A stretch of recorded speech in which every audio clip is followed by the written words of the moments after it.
The smallest bobcat anyone had ever laid eyes on sat shaking on the cold metal exam table, his golden eyes wide with terror and pain. When Dr. Marcus Bennett gently examined his twisted back leg, he knew this wasn't just a simple fracture. What he discovered during the emergency surgery hours later would leave him questioning everything he thought he knew about survival against impossible odds. Before you watch, remember to like and subscribe so you don't miss another touching story like this one, and write in the comments where you're watching from and what time it is there. Ryan Mitchell, a wildlife rescue officer in the Colorado mountains, had just finished his coffee when the call came through from the old fire station on Highway 7. Something was stuck in the drainage system, crying for hours. When Ryan arrived and heard the sound coming from deep within the pipes, his heart sank. It wasn't the usual angry hissing. It was a weak, broken crying that spoke of pain and complete desperation. It took him nearly 2 hours to locate the source, crawling through tight spaces with only a headlamp to guide him.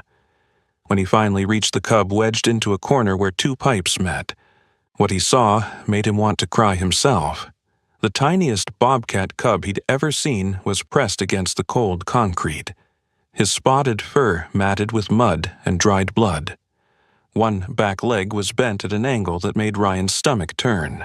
The cub's eyes, huge and golden, were glazed with fever and pain. "Oh, sweetheart," Ryan whispered. "What happened to you?" The cub was too weak to pull away when Ryan reached for him. As Ryan carefully made his way back through the pipes, cradling the injured cub against his chest, he noticed something strange. The cub kept making small sounds, not typical bobcat vocalizations. These were different, softer, almost like the cub was trying to talk, making little chirps and trills that changed pitch like someone asking questions. The question that haunted Ryan as he drove toward Dr. Marcus Bennett's veterinary clinic was one he couldn't answer. Where was this baby's mother? Bobcat mothers never abandon their cubs, never. They'll fight bears, mountain lions, even humans to protect their young. The only answer made his chest ache. She was dead. She had to be. When Ryan burst through the clinic door, Dr. Marcus Bennett immediately dropped everything. The cub couldn't have weighed more than 4 pounds, far too small to be separated from his mother. His breathing was rapid and shallow, his body temperature dangerously high, and that back leg was completely shattered. As Marcus gently laid the cub on the exam table, the tiny creature made a sound that stopped everyone in the room. It was a chirp, rising and falling in pitch, followed by a soft trill. Then he lifted one small paw and tapped it against the table. Once, twice, 3 times, like someone knocking on a door, asking to be let in. "Did you see that?"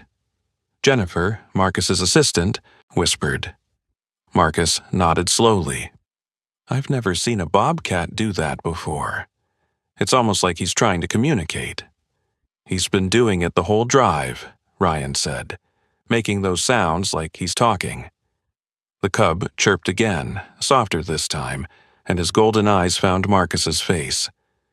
Despite his obvious pain and fear, he maintained eye contact.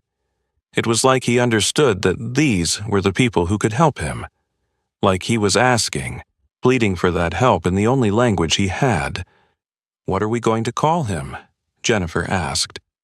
"Whisper," Ryan said, "because of the way he communicates, like he's whispering to us." The examination revealed devastating injuries.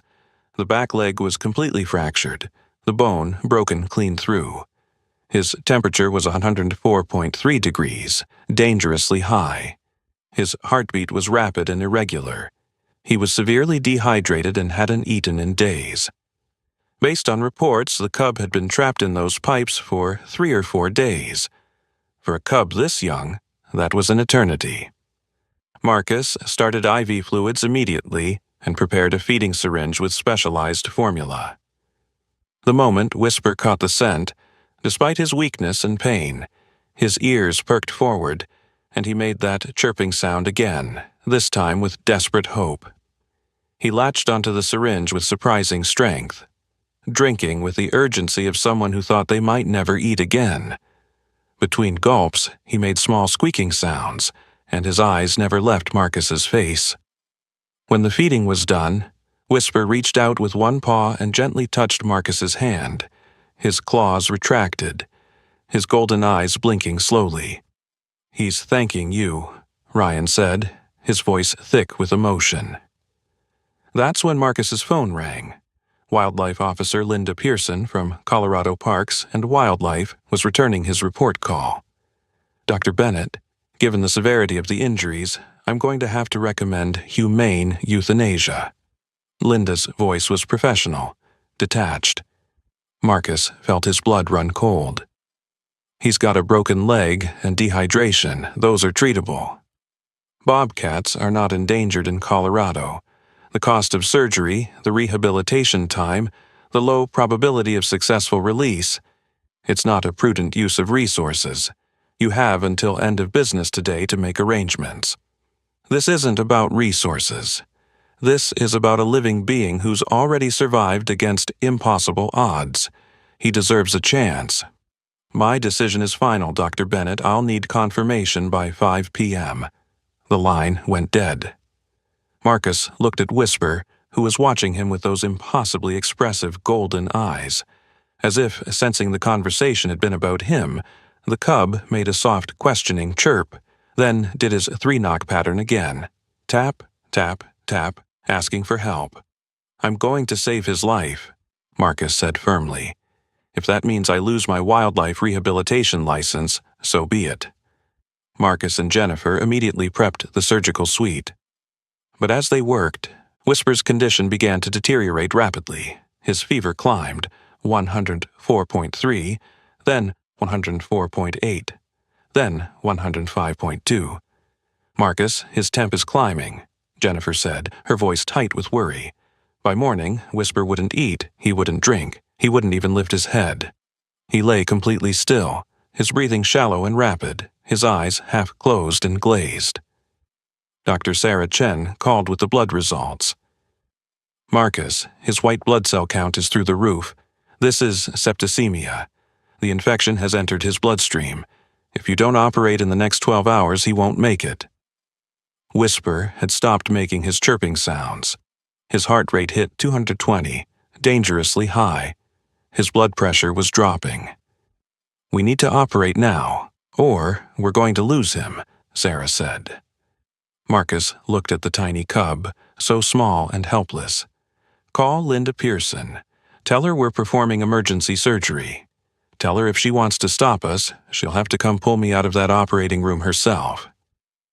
Calculating anesthesia for an animal weighing only 4.1 pounds was terrifying. Too little, and Whisper would wake up during surgery. Too much, and his struggling heart would simply stop. Marcus drew the calculated dose with hands that had never felt less steady. "Once I administer this, there's no going back," he said quietly. "He's strong enough," Jennifer said firmly. "Look at what he's already survived. Give him the chance to prove it." Marcus administered the anesthesia through the IV line. Slowly, Whisper's small body relaxed. His eyes closed fully. His breathing became more regular. "He's under," Sarah confirmed.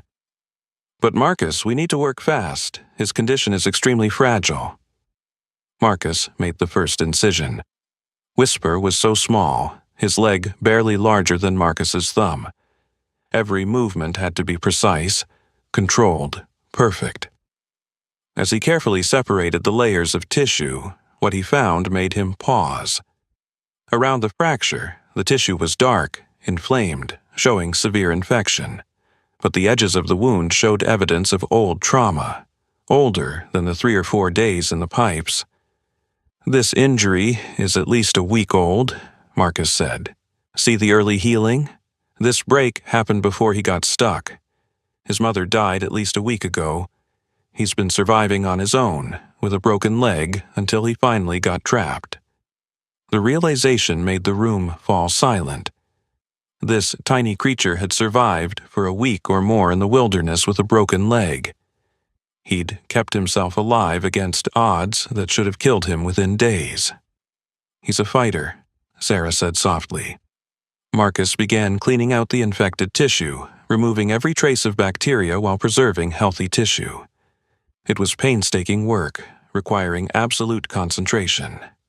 "Suction," he said quietly, and Jennifer immediately cleared away blood. The infection had spread along the bone, eating away at healthy tissue, weakening the structure. For a cub this small, with a body already weakened by days of starvation. "Marcus, his heart rate is dropping," Sarah said. 180, 165, 150. Blood pressure is falling too. "How's his oxygen saturation?" "Holding at 94%, but then we keep going." But then the alarm on the heart monitor changed its tone. The steady beep became irregular. Beep, beep, beep, beep, beep, beep. "Arrhythmia," Sarah said. Then the alarm changed again to the long, continuous tone that means only one thing. "Flatline." "We're losing him," Sarah shouted. "No pulse. Start compressions, now," Marcus barked. Sarah immediately began chest compressions with 2 fingers.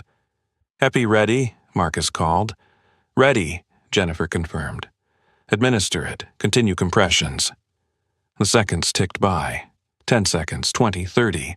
The monitor remained flat. "Come on, Whisper," Marcus said urgently. "You didn't survive a week alone to give up now. Fight, fight for it." 40 seconds, 50 seconds. "Second dose of Epi," Marcus ordered.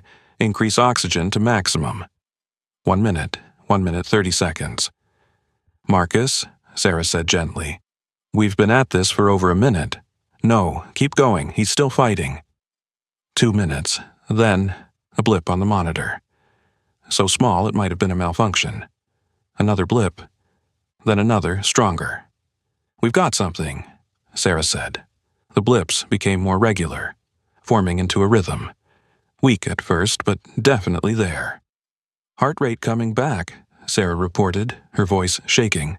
40, 60, 80, 100, 120, 140, 160. Stabilizing at 170. "We've got him back." Marcus exhaled. His hands were trembling. "Okay, let's not waste this second chance. We're going to finish this surgery." With renewed determination, Marcus realigned the bone fragments and stabilized them with surgical wire and bioabsorbable screws. His hands were steady now, all emotion pushed aside in favor of pure skill. The final sutures went in with meticulous care. When Marcus finally stepped back from the table, 2 hours and 40 minutes had passed since the first incision. "You did it," Jennifer said. "Marcus, you actually did it." They moved Whisper to the recovery area with continuous monitoring. Marcus refused to leave his side.